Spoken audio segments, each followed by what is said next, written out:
Okay, thank you so much, sir. Uh, okay, I'll move to another question. Like you mentioned about extracurricular and co-curricular activities. So in our batch, it is very diversified. Like every other student has some skills.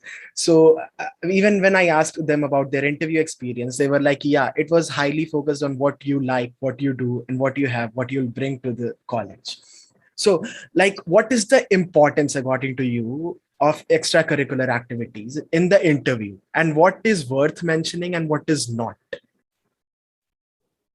Well, I don't necessarily think I should respond to a question from an interview standpoint.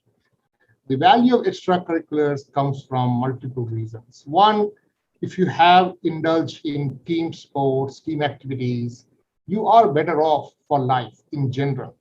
You learn lessons on the field, losing games, winning games, being you know, the person who makes a difference or the person who miserably fails in the event. These are life lessons that make you who you are. Okay? So those are important. And many of us, including me, even when we were young and wanted to do something different, there were pressure to say, you know what, that is all fourth priority, right? Grades are first priority, and then everything else comes, right? So you get too much focus on one or the other. And we learned later that yes, grades are not unimportant. They are definitely important for where it matters, but there are other things that are equally important. And the other thing about extracurriculars is that when you have people who are different from you, it helps you become better as an individual, right? So you don't know how to paint, you don't know how to play the guitar, and you have a roommate or a batchmate who does it well, right?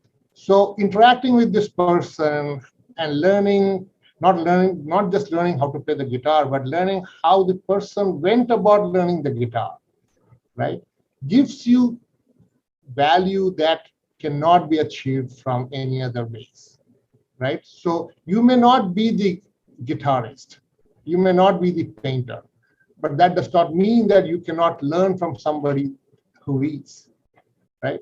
So that's the value of extracurriculars.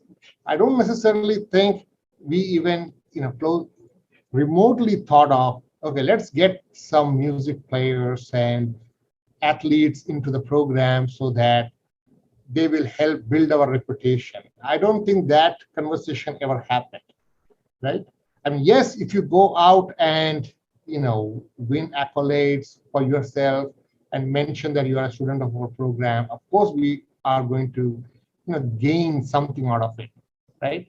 You win competition, or in Indian context, it's not very common for having you know intercollegiate athletics tournaments, etc.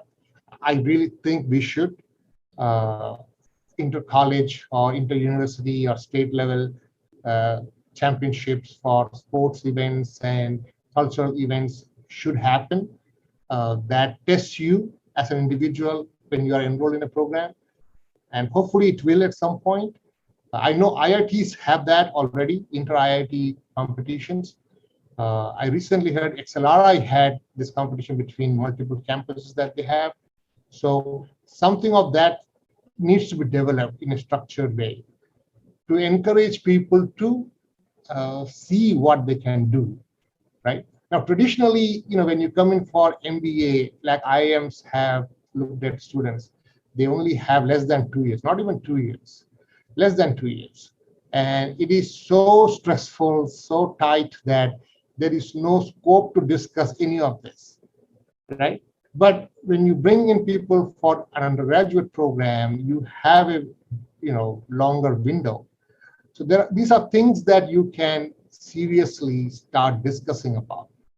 So if you have roommates or you know groups that you work with in school, discuss different interests that you might have never had, and that might be because of where you grew up in a small town or a big town or a big family with a small family where you might not have had that opportunity, right?